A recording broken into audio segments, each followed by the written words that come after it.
नमस्कार दर्शकों, हम फिर हाजिर हैं टी विद ओशो के एक और एपिसोड में। मैं स्वागत करता हूं स्वामी शैलेंद्र सरस्वती जी का। नमस्कार मस्तु बाबा जी और सभी मित्रों को नमस्कार। नमस्कार स्वामी जी। हम चर्चा कर रहे थे जीवन के अतिरिक्त और कोई परमात्मा नहीं है, और बहुत ही सुंदर ढंग से आइंस्टीन का, महावीर का, बुद्ध का, ओशो का, सबका आपने जो दृष्टिकोण है वो समझाया। और मैं समझता हूँ हमारे दर्शकों को बहुत स्पष्टता हो गई होगी। पिछली बार हमने दर्शकों से ये वादा किया था कि चर्चा तो बहुत हुई, लेकिन परमात्मा को अनुभव कैसे किया जा सकता है, इस बार हम उस विषय पर भी बात करेंगे। लेकिन इससे पहले कि मैं स्वामी जी आपसे निवेदन करूं कि आप हमारे दर्शकों को हमें बताएं कि कैसे अनुभव किया जा सकता है, एक छोटा सा प्रश्न और है कि बहुत साइंटिफिक ढंग से 3 डायमेंशनल, फिर चौथा डायमेंशन समय का, आइंस्टीन का आपने समझाया, प्रगट अप्रगट ब्रह्म वो भी समझाया। उसके बाद आपने ब्रह्म की शून्यता भी बताई। बुद्ध जिस आकाश की बात कर रहे हैं उसका होना और ना होने जैसा है, ये भी बहुत स्पष्ट तरीके से हमारे दर्शकों को पता चला। मैं एक और बिंदु पर आपसे स्पष्टीकरण चाहता हूँ। बहुत सारे हमारे मित्र ऐसे हैं जो ज़्यादा पढ़े लिखे भी नहीं हैं, लेकिन गांव में रहते हैं, ऐसा माहौल भी नहीं है कि वो विज्ञान को ज़्यादा समझ सकें। अगर मैं किसी ऐसे व्यक्ति के लिए आपसे कहूँ कि कैसे आप उसको भी ये समझाएंगे कि जीवन के अतिरिक्त और कोई परमात्मा नहीं है। देखिए, आप जिन ग्रामीण अनपढ़ लोगों की बात कर रहे हैं उनको समझाने की जरूरत नहीं, वो ज़्यादा आसानी से वैसे ही समझ जाते हैं। मुसीबत तो पढ़े लिखे लोगों के संग, शहराती लोगों के संग है, जिनकी खोपड़ी में बहुत कचरा कूड़ा भरा है और वे जीवन से बहुत दूर निकल गए। जैसे जैसे हमारी बुद्धि विकसित होती चली गई, विचारों की मोटी परत भीतर इकट्ठी होती चली गई, हम तथाकथित जीवन से बहुत दूर होते चले गए। जीवन की सघनता तो उसकी सरलता में है। गांव का एक व्यक्ति अपना सहज जीवन जी रहा है, प्रकृति ने जैसी भावनाएं दी हैं, जो उसको ट्यूशन दिए हैं, उसके अनुसार वह जी रहा है। उसके ऊपर नीति, अनीति और शिक्षा के द्वारा सिखाई गई बातें और संस्कार इत्यादि बहुत कम हैं, मिनिमम हैं। और इसलिए आपको जानकर हैरानी होगी, इस जीवन रूपी परमात्मा को अनपढ़ लोगों ने आसानी से जान लिया, पढ़े लिखे लोगों की बड़ी मुश्किल हुई। अगर हम देखें कि ओशो ने जिन संतों की वाणी पर प्रवचन दिए हैं उनमें से केवल 2 पढ़े लिखे ब्राह्मण हैं, सिर्फ 2, एक आदि शंकराचार्य और दूसरे संत सुंदरदास, और बाकी के 100 से अधिक सहज साधारण गांव के लोग हैं। बुद्धि की मोटी परत नहीं है, वो जीवन को उसकी पूरी सघनता में जी रहे हैं। पढ़ा लिखा आदमी सोच रहा है, जी नहीं रहा है। वो प्रेम के बारे में भी सोचता है, प्रेम की किताब पढ़ता है, प्रेम की कविता सुनता है, प्रेम की कहानी, प्रेम की फिल्म देखता है, प्रेम नहीं करता। वो हर चीज के बारे में सिर्फ सोचता है, जीता नहीं है। और ओशो कह रहे हैं जीवन ही है परमात्मा। यहां पर एक बात और स्पष्ट कर दूं, जब कह रहे हैं कि जीवन के अतिरिक्त और कोई परमात्मा नहीं है, इसका मतलब जीवन ही सर्वाधिक महत्वपूर्ण है। अगर कहीं कुछ और परमात्मा होता तो फिर ये जीवन उसका साधन बन जाता कि जिंदगी के द्वारा हमको उसको पाना है, वो लक्ष्य है, ये उस तक पहुंचने का रास्ता है। और जब कहा जीवन ही है परमात्मा, अर्थात यही साध्य है, इसके अलावा, एग्जिस्टेंस के अलावा कुछ और नहीं है जो हमें पाना है। पढ़े लिखे लोगों ने, विचारशील लोगों ने क्या किया है, उन्होंने समझ लिया कि परमात्मा कोई और है, जीवन से भिन्न। तो फिर जीवन ऐसे लगने लगा जैसे कारागृह है, हम एक बंधन में हैं और इससे बाहर निकल के हमें प्रभु को, सत्य को खोजना है। तो एंटी लाइफ एटीट्यूड्स जो शुरू हुआ वो तथाकथित विचारशील लोगों की वजह से उत्पन्न हुआ। उन्होंने इस जीवन की निंदा की, इसको छोड़ना है, इसको त्यागना है, तब जाके वह परमात्मा, जो कि उनकी कल्पना का परमात्मा है, वह मिलेगा। जहां विचारशीलता नहीं है, लोग सहज, ज्यादा जीवंत हैं, मोर अलाइव, वे तो जीवन को पूर्णता में जी ही रहे हैं। बीच में सोच विचार की दीवार नहीं है, तो सीधा सीधा एनकाउंटर कर रहे हैं। इसलिए वे परमात्मा को ज़्यादा आसानी से, सरलता से जान लेते हैं। तो आपने तो एक सवाल पूछा है, लेकिन इसमें छुपी हुई दूसरी बात भी बहुत महत्वपूर्ण हो जाती है। यदि कहीं अलग कोई परमात्मा है इस जीवन से भिन्न जिसे हम जानते हैं, इसका मतलब फिर यह जीवन नंबर 2 का हो गया। अधिकांश साधु संतों, त्यागी महात्माओं ने जीवन को एक कारागृह की भांति बताया, जिससे हमको छुटकारा पाना है और प्रभु को पाना है। इससे छूटेंगे तो घर को छोड़ दो, माता पिता को, पत्नी बच्चों को छोड़ दो, भाई बहन को छोड़ दो, समाज को छोड़ दो, सुविधाओं को छोड़ दो, जंगल में चले जाओ। एंटी लाइफ एटीट्यूड पैदा हुआ, क्योंकि हमको परमात्मा को पाना है। अगर हम जीवन में व्यस्त रहेंगे तो कैसे मिलेगा? काश हमें यह बात समझ में आ जाए कि जीवन की यह जीवंतता, यह व्यस्तता, हमारे छोटे मोटे काम, और याद रखना छोटे मोटे वो इसलिए हैं क्योंकि हम उनको छोटा मोटा देखते हैं, अन्यथा हर काम अपने आप में बड़ा है। परमात्मा की पूजा है। कबीर साहब जुलाहे थे, जुलाहे ही बने रहे। लोगों ने बहुत कहा कि आप ये काम छोड़ दो, शोभा नहीं देता, आप परम ज्ञानी हो, आप क्यों कपड़ा बुनते हो, बाजार जाते हो? कबीर ने कहा ये तो मेरी पूजा है। राम आएंगे कपड़ा खरीदने, उनको कपड़े की जरूरत होगी, ग्राहक को वो राम कह के पुकारते थे। अब ऐसा व्यक्ति जो पूरे जीवन को राम की तरह देख रहा है, पूरा जीवन एक मंदिर हो गया। बाजार भी अलग नहीं है। ओशो जिसको कहते हैं मेडिटेशन इन मार्केट प्लेस, अब बाजार में भी उसके लिए मंदिर है। तो उसके लिए अलग से कोई मंदिर नहीं। कबीर साहब किसी मंदिर में नहीं गए, किसी मस्जिद में नहीं गए, कभी नहीं गए। उन्होंने कभी तथाकथित कोई पूजा प्रार्थना उपासना नहीं की। उन्होंने जीवन को उसकी जीवंतता में, पूर्णता में जिया और परम तत्व को जान लिया। तो जितना ही विचारों की भीड़ कम होगी, चिंतन मनन नहीं होगा, हम उतनी ही सघनता से जी पाएंगे। और जिसको हम विचारशील व्यक्ति कहते हैं, बुद्धिजीवी आदमी कहते हैं, यह तो जीवंतता से बहुत दूर निकल गया। वो सोच विचार में मगन रहता है, ठीक से जीता कभी भी नहीं। जीवन के बारे में भी वो सोचता है, वो फिलॉसफर हो सकता है, दार्शनिक हो जाएगा, बहस कर सकता है ऊंचे ऊंचे सिद्धांतों के बारे में, लेकिन वो जीता नहीं, छोटी छोटी चीज नहीं जीता। वो अपनी पत्नी से प्रेम भी ठीक से नहीं कर सकता, वो अपने बच्चों के साथ खेल भी नहीं सकता, वो अपने मित्रों के साथ हिल मिल नहीं सकता, वो प्रकृति में खेतों के बीच पेड़ों की छांव के तले आनंद नहीं ले सकता, उसको सूरज चांद तारों से कोई लेना देना नहीं। वो सब तरफ से कट ऑफ हो गया अपने विचारों की दुनिया में, और इसलिए वह जीवन से वंचित रह जाता है। तो ओशो का यह कहना कि जीवन के अतिरिक्त और कोई परमात्मा नहीं है, अर्थात जीवन ही सर्वोपरि है, सर्वश्रेष्ठ है। परमात्मा शब्द को हम ड्रॉप भी कर सकते हैं। स्वामी जी, बहुत सुंदर ढंग से आपने बताया कि एक सरल होना, सरल चित होना कितना आवश्यक है, और कोई सरल चित व्यक्ति परमात्मा को कितनी आसानी से पा सकता है। अब मैं अपने पहले प्रश्न पर आ जाता हूँ कि जैसे हम अगर गांव के व्यक्ति को भी देखें तो ऐसा तो, चाहे वो प्रकृति में जी रहा है, चाहे वो जीवन को ही प्रभु मानकर, जैसे कबीर साहब का आपने उदाहरण दिया, जी रहा है, लेकिन फिर भी अगर हम प्रतिशत देखते हैं तो गांव का व्यक्ति भी, क्योंकि गरीब है, अपने भोजन और उन परेशानियों में उलझा हुआ है, और उसकी भी अपनी अलग तरह की समस्याएं हैं, और जो शिक्षित लोग हो गए उनकी अलग तरह की समस्याएं हैं, उनका विचार, उनकी एजुकेशन एक उनकी समस्या भी बन गई। जहाँ वो साधन होना चाहिए था वो साध्य भी भूखे रह गया।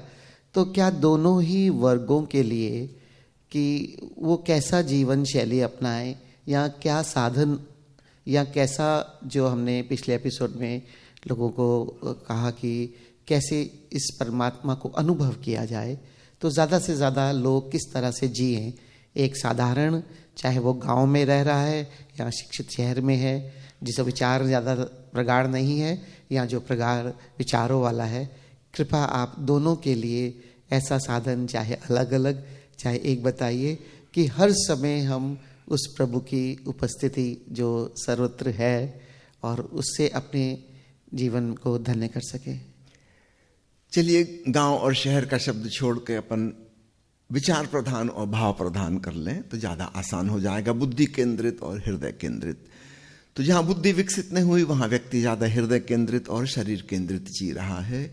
जहाँ पर जीवंतता, सेंसिटिविटी, संवेदनशीलता अधिक है।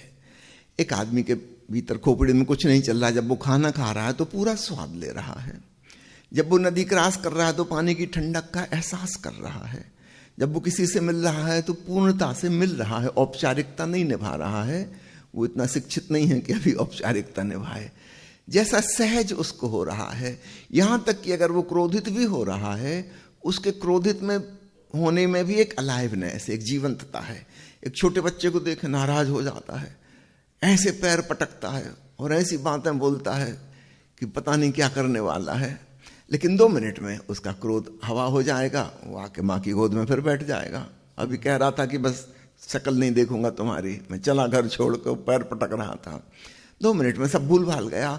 उसका क्रोध भी पूर्ण तीव्र था, मानो दुनिया को ही नष्ट कर देगा। और जब प्रेम में है तो फिर पूरी तरह प्रेम में है।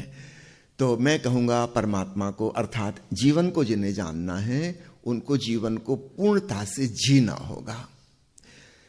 संवेदनशीलता, सेंसिटिविटी पूरी हो। जब हम स्नान कर रहे हैं शावर के नीचे, तो एक एक बूंद के प्रति हम उसके स्पर्श को महसूस करें, उसकी ठंडक को या पानी की गर्माहट को महसूस करें। चाय पी रहे हैं तो चाय को जरा महसूस करें। जापान में जैन फकीर जो चाय पीते हैं उसमें कुंदा नहीं होता कप में, क्योंकि उनका कहना है कि उससे पकड़ो तो फिर उसकी गर्माहट से हम वंचित रह जाएंगे। तो वो कप को इस प्रकार से रखेंगे, कटोरी जैसा उनका कप होगा। पहले सूंघेंगे, थोड़ी देर तक खुशबू का मजा लेंगे, फिर एक एक चुस्की, हथेली में कप की गर्मी भी लग रही है। और जैन मानेस्ट्री में गुरु चाय उड़ेलता है, तो अत्यंत श्रद्धा भाव से शिष्य बैठा है अपना बर्तन लिए हुए, गुरु ने चाय डाली, अब चाय उसके लिए पूजा हो गई। याद रखना, वो अलग से कोई मूर्ति की पूजा नहीं कर रहे हैं, कोई प्रार्थना नहीं करेंगे, उनका चाय पीना अपने आप में एक पूजा का कृत्य हो गया। जिस भाव से उन्होंने पी, सेंसिटिविटी के संग पी। तो हम कैसे ज़्यादा से ज़्यादा भावपूर्ण हो जाएं, अपनी फीलिंग्स में आ जाएं, तो हम अपनी फिर बीइंग से, चेतना से, परमात्मा से जुड़ जाते हैं। तो अगर हम 3-4 खंड करें तो बुद्धि हमारी सबसे दूर है चेतना से, चेतना हमारे केंद्र में है। शरीर हमारे उससे भी निकट है, क्योंकि शरीर में हमारी इंद्रियां हैं, संवेदनशीलताएं हैं। विज्ञान भैरव तंत्र की सारी विधियां इन इंद्रियों की संवेदनशीलता को बढ़ाने के लिए हैं। फिर भावना है, वो और भी क्लोज है, हम गहराई से फील कर पाते हैं चीजों को। जैसे कोई कवि, कोई चित्रकार, कोई मूर्तिकार, कोई गायक फील करता है। एक व्यक्ति गीत गा रहा है, चाहे वो कोई बहुत अच्छा गायक ना हो, लेकिन जब वो सुरों के प्रति सजग है, वो जो डूब गया, लौलीनता है, इसमें उसकी पूरी जीवंतता आ गई। भाव से वह गा रहा है, वह कुछ भी गाए, उसका गाना एक कीर्तन हो गया, भजन हो गया। और हो सकता है एक म्यूजिक में PhD हो, टेक्निकली सब कुछ उसको संगीत के बारे में पता है, और वो भजन भी गाए, और हो सकता है उसमें बिल्कुल भाव ना हो, बिल्कुल मशीन की तरह, रोबोट की तरह वो गा रहा है। टेक्निकली परफेक्ट, लेकिन भावना बिल्कुल नहीं है। और हो सकता है एक भावपूर्ण व्यक्ति गा रहा हो, उसके गाने में कला नहीं है, उसको राग रागनियाँ नहीं आती, हो सकता है बेसुर भी हो जाता हो, बेताल भी हो जाता हो, लेकिन उसने अपने पूरे प्राण उलीच दिए हैं उसमें। तो सीधी सीधी बात है, संवेदनशीलता, जीवंतता, जितनी ऊर्जा हम किसी चीज में डाल सकेंगे, समग्रता के संग जी सकेंगे, हम उतना परमात्मा को भोग पाएंगे। और बुद्धि हमें इन सबसे दूर कर देती है। तो बुद्धिमान व्यक्ति के लिए आपने पूछा शहर वाले के लिए क्या कहें, तो उसको समझना होगा कि कम से कम थोड़ी देर के लिए अपनी बुद्धि को ताक पर रख दे। ठीक है, ऑफिस में काम की है, आप फैक्ट्री में नौकरी करते हो, दुकान चलाते हो, वहां पे काम की है, कम से कम जब अपने घर आए, अब यहाँ पे तो उसको छोड़ के आओ। ओशो ने जिक्र किया है, वो जब यात्रा करते थे भारत में, तो किसी के घर रुके हुए थे। वो सज्जन हाई कोर्ट के जज थे। उनकी पत्नी कहने लगी शाम के समय कि मेरे पतिदेव को कुछ समझाइए, और किसी की तो सुनते नहीं, आपकी बात मान जाएंगे। ये घर में भी जज बने रहते हैं, न्यायाधीश की भूमिका निभाते रहते हैं, और हम लोगों को, परिवार के लोगों को ऐसे देखते हैं हम लोग कोई अपराधी हैं, कटघरे में खड़े हैं। ओशो ने भी देखा ये वाली बात की, वास्तव में वो ऐसा व्यवहार करते हैं। तो ओशो ने उनको कहा कि भाई ये आपकी एक भूमिका है, वहाँ कोर्ट में निभाने के लिए है, ये आपकी आजीविका कमाने का साधन है। लेकिन जब आप एक बार वहाँ से आ गए तो आपकी पत्नी पति से मिलना चाहती है, जज से मिलना नहीं चाहती, आपके बच्चे अपने पापा से मिलना चाहते हैं, आपके माता पिता अपने बेटे से मिलना चाहते हैं। उनने गलती कर दी आपको जज बना के, वो पछता रहे हैं। उनको बेटा चाहिए, उनका बेटा खो गया। तो हम बुद्धि में ऐसे भटक गए, हमने उसको इतना इंपॉर्टेंट मान लिया कि हमने अपने भाव जगत, अपने हृदय के नाते, प्रेम के नाते तोड़ दिए, या बस ऊपर ऊपर के औपचारिक रह गए कहने मात्र को। तो बुद्धिमान आदमी को समझना होगा कि बुद्धि उसकी सेविका है, उसका उपयोग करे आजीविका कमाने के लिए, और वहां पे उसको छोड़ दे। जब अपने घर आए तो एक साधारण मनुष्य होकर आए, एक इंसान, एक भला इंसान, एक अच्छा बेटा, एक अच्छा पति, एक अच्छा भाई, वैसा व्यवहार करे, तब उसके भीतर जीवंतता आएगी, भावुकता आएगी। एक बार मैं अमेरिका गया हुआ था, मेरी भतीजी के वहां रुका था। उसने बताया इस पूरी कॉलोनी में, हम लोग बाहर बैठ के चाय पी रहे थे बगीचे में, उसने कहा पूरी कॉलोनी में पिछले 10 साल में आज तक मैंने नहीं देखा कि कोई बगीचे में बैठ के चाय पी रहा हो, कि गपशप कर रहा हो, कि गीत गा रहा हो। कोई निकलता ही नहीं बाहर, सब खिड़की दरवाजे सदा सदा के लिए बंद, जैसे कब्रों में बंद। जब वो बाहर निकलते तभी दरवाजा खुलता है, और खिड़की खोलने का तो कोई सवाल ही नहीं, कभी आज तक किसी की खिड़की खुली नहीं देखी। और बाहर जब आते हैं तो सिर्फ लान काटने के लिए, दैट्स ऑल, ड्यूटी पूरी कर दी। बाहर तो है ही नहीं जैसे कुछ। ये कैसे आदमी अपने आप को जैसे कब्रों में बंद कर लिया है। भीतर मैन मेड चीजें हैं सब, टेलीविजन आपका है, एयर कंडीशनर आपका है, किताबें आपकी हैं, जितने उपकरण आप उपयोग कर रहे हैं सब मनुष्यों के द्वारा निर्मित हैं। परमात्मा की जो छाप थी उसके हस्ताक्षर किसी चीज पर नहीं है। काश हम पेड़ पौधों के संग होते, नदी पहाड़ों के बीच में होते, कभी जंगल में होते, कभी रेगिस्तान में होते।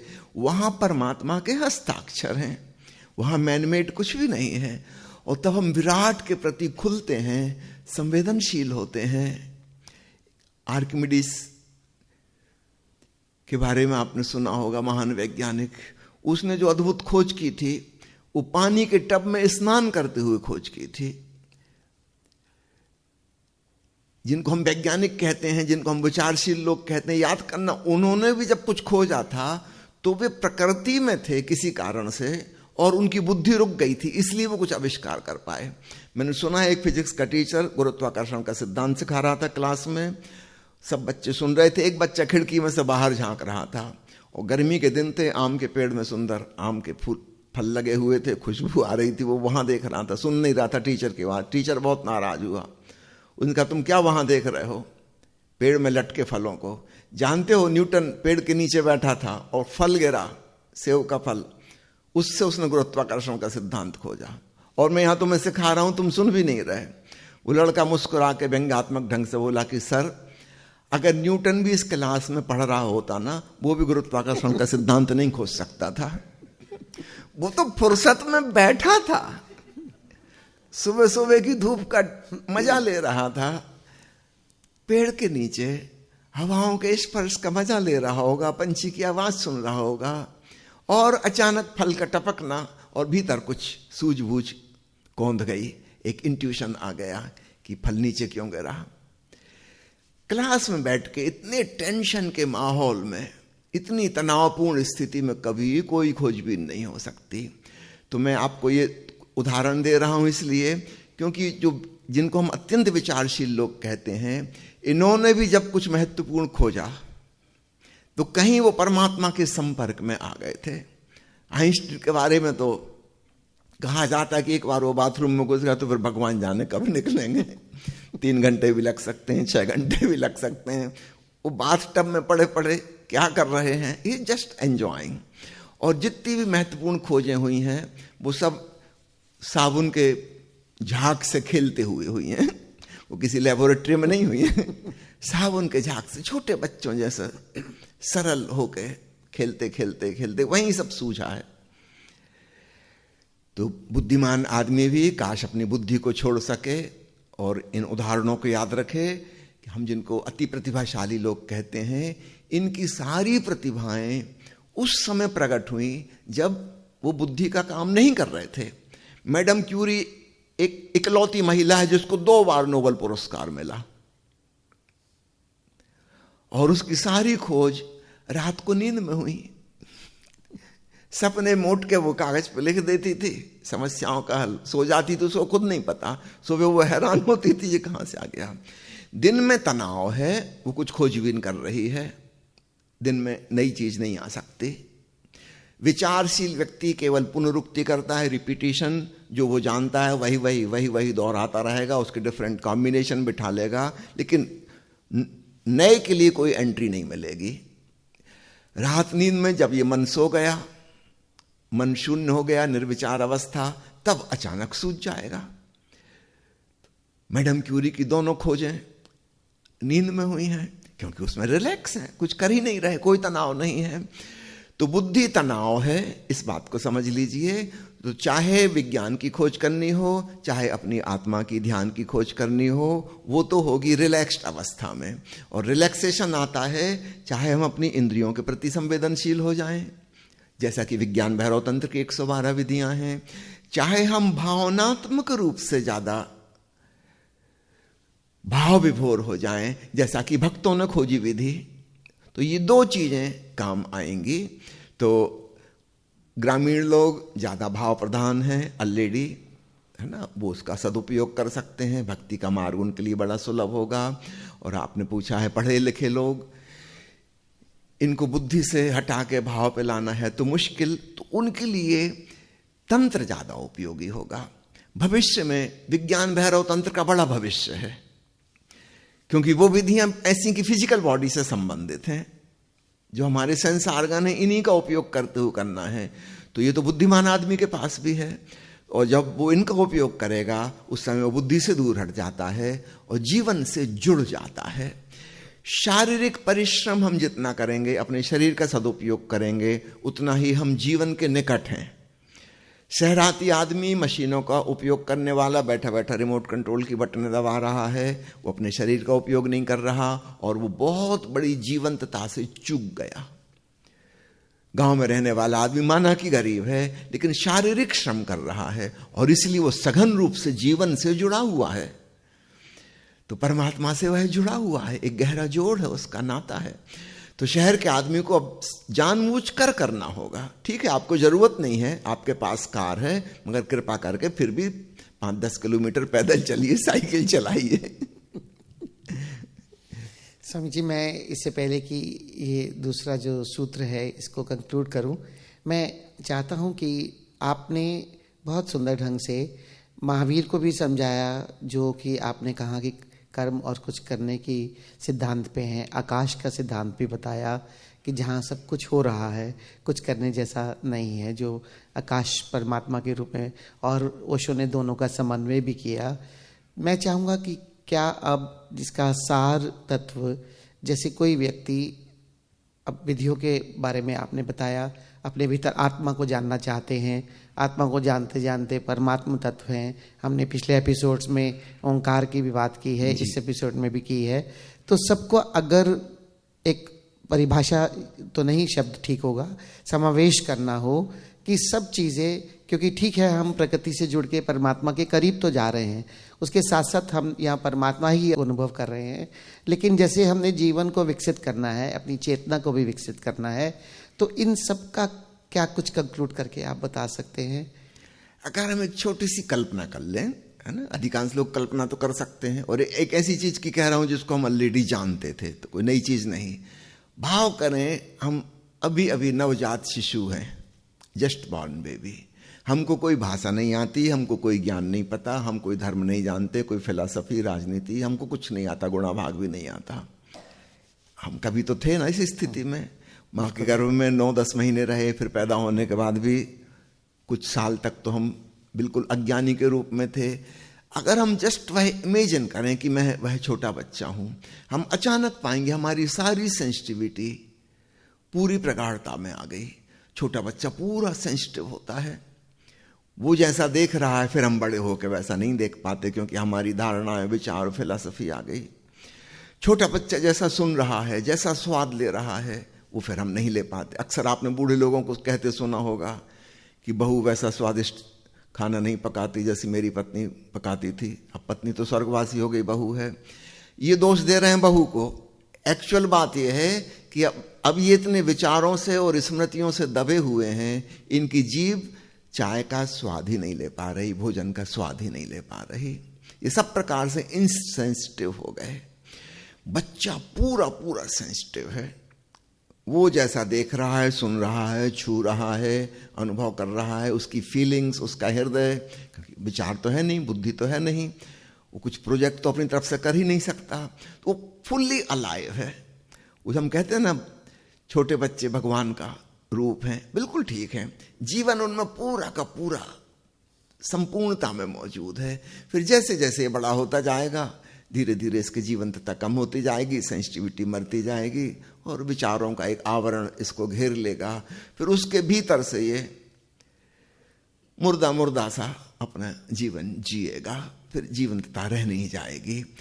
तो एक छोटी सी विधि को ही हम बना लें कि भाव करें हम अभी जन्मे हुए बच्चे हैं, हमको कुछ नहीं आता, अज्ञानी हो जाएं और फिर देखें, आंख खोल के जरा देखें और दुनिया जैसी दिखाई देगी वह परमात्मा है। फिर जो सुनाई देगा वह परमात्मा। याद रखिए, लोगों की आवाजें सुनाई देंगी, लेकिन मैं तो बच्चा हूं, मैं तो शब्द जानता ही नहीं, तो मेरे लिए भाषा नहीं है, इसलिए कोई अर्थ भी नहीं शब्द में। ध्वनि है लेकिन मेरे लिए अर्थ उसमें कुछ नहीं रह जाएगा। अचानक हम परमात्मा से जुड़ जाएंगे। ऑलरेडी जुड़े हुए हैं, ऊपर से विचारों का, बुद्धि का आवरण हम पे चढ़ गया है और इसलिए हम इनसेंसिटिव हो गए। जैसे आप ग्लोव्स पहन लें तो हथेली तो सेंसिटिव है, लेकिन ऊपर से आपने मोटे मोटे ग्लोव पहन ली, ठंड के दिन है, ठंड ना लगे, लेकिन फिर आप कुछ छू नहीं सकते। काम चलाओ, आप काम फिर भी कर लेंगे, लेकिन स्पर्श तो लगभग नहीं बचा, 1-8% ही बचा, 99% डेड हो गया। तो हम धीरे धीरे जीवन के विपरीत जो शब्द है मुर्दानगी, हम उसमें प्रवेश कर गए हैं और उससे बाहर निकलना हमारे हाथ में, क्योंकि भीतर तो हम पूरी तरह जीवंत हैं। ऊपर की उस खोल को, उस कवच को हम थोड़ी देर के लिए हटा दें, ठीक है, वो उपयोगी है, ऑफिस में, दफ्तर में, दुकान में, वहां ओढ़ लेंगे, लेकिन 24 घंटे उसको ओढ़े रखने की जरूरत नहीं। हम ये थोड़ा सा भाव कर लें, अचानक हम पाएंगे हमारा शरीर भी जैसे जाग गया। सालों साल से जो सोया सा था वो जाग गया, एक एक इंद्रिय हमारी सक्रिय हो गई। तथाकथित साधु महात्माओं ने इंद्रियों के विरोध में कहा है। कहा जाता है सूरदास ने अपनी आंखें फोड़ ली ताकि सौंदर्य आकर्षित ना करे। सच्चा साधक अपनी आंखों को इतना संवेदनशील करेगा कि सौंदर्य में परमात्मा नजर आए, सत्यम शिवम सुंदरम नजर आए।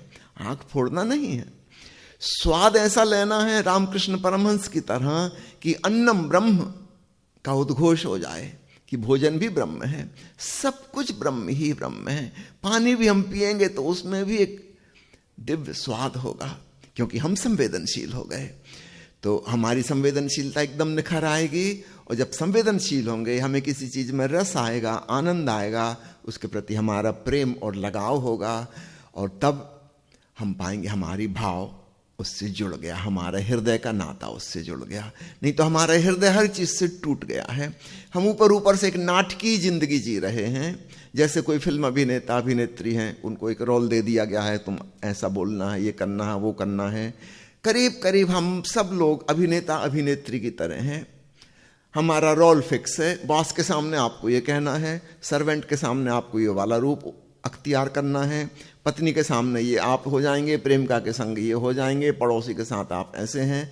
बस फिक्स्ड हम रोल निभा रहे हैं, हम अपनी जिंदगी जी ही नहीं रहे। और हम मंदिर, मस्जिद, चर्च में परमात्मा को खोजने जा रहे हैं। क्या खाक मिलेगा? यहां जीवन में मौजूद था, वहां हम इनसेंसिटिव हो गए और हम कहीं और खोज रहे हैं। हमारे मन में धारणा है कि जीवन के अतिरिक्त कहीं कोई और है ईश्वर। क्षमा करिए, ऐसा कहीं कोई ईश्वर नहीं है। अगर है तो जीवन ही ईश्वर है, जीवन ही परमात्मा है।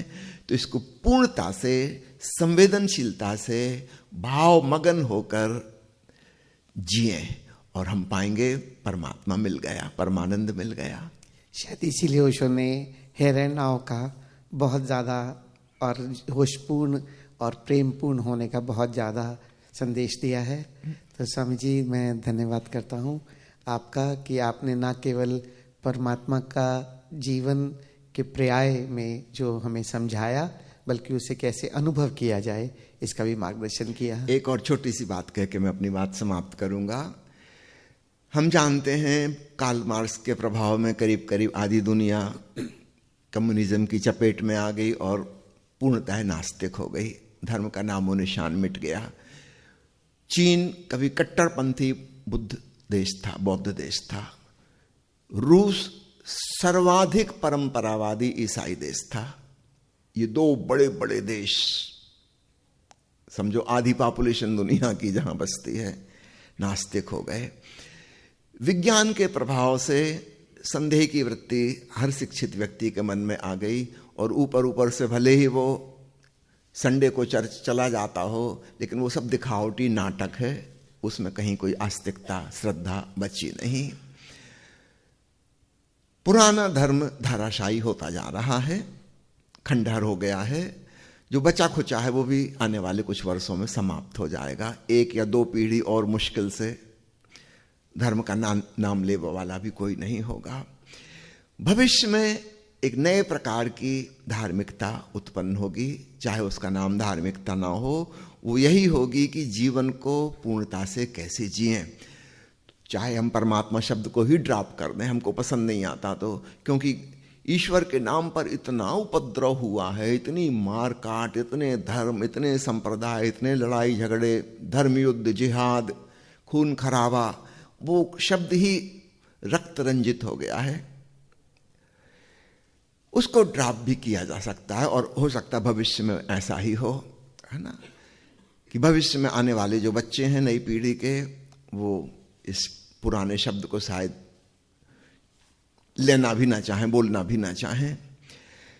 लेकिन जीवन तो होगा, जीवंतता होगी, और जीवंतता को खूब अच्छे ढंग से जीने की कला, जीने की कला कह लें हम, ना कहें उसको धार्मिकता, वो आ जाएगी, इसका रिप्लेसमेंट हो जाएगा। तो भविष्य का जो परमात्मा था अब वो मंदिर मस्जिद और तीर्थ स्थानों में कैद नहीं होगा, वो सारी पृथ्वी पर फैला हुआ होगा, वो जीवन में ही होगा। और शिक्षा यही होगी कि हर व्यक्ति ज्यादा से ज्यादा जीवंत, more alive means more sensitive, more loving, more aware कैसे बने। तो मैं एक सुनहरे भविष्य की उम्मीद करता हूं, क्योंकि पुराने आइडियोलॉजी में ईश्वर की धारणा कहीं ना कहीं जीवन के विरोध में थी। जीवन को छोड़ के ईश्वर को पाना था, और भविष्य में चूंकि वह ईश्वर विदा हो जाएगा, इसलिए बहुत अच्छा होगा, सिर्फ जीवन ही बचेगा। और तब असली सवाल यही होगा, मुद्दा यही होगा, how to be more alive, how to enjoy, how to find the peak of blissfulness in this very life. तो मैं ऐसा नहीं देखता हूं कि कुछ कलयुग आने वाला है।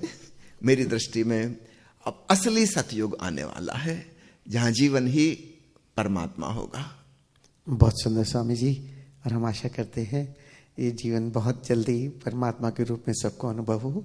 बहुत बहुत धन्यवाद। धन्यवाद स्वामी जी, फिर मिलेंगे अगले एपिसोड में। धन्यवाद। जय होशो।